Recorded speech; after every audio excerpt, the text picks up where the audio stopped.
शेख अबू ज़ैद के लिए सवाल है, जब एक मुशरिक इंतकाल कर जाए,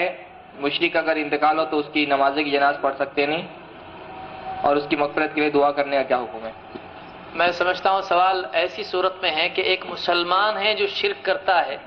क्योंकि मुशरिकीन जो दूसरे मुशरिकीन हैं इस्लाम पे नहीं हैं, उनकी जनाजे की नमाज तो होती नहीं। तो मैं समझता हूँ ये सवाल यही है कि कोई मुसलमान है अगर शिरकियात में मुब्तला है तो उसकी जनाजे की नमाज पढ़ी जाए या नहीं। दो में से एक सूरतें हैं, एक तो ये कि वो मुसलमान जाहिल था, उसको किसी ने सिखाया नहीं और उसकी समझ में आया नहीं।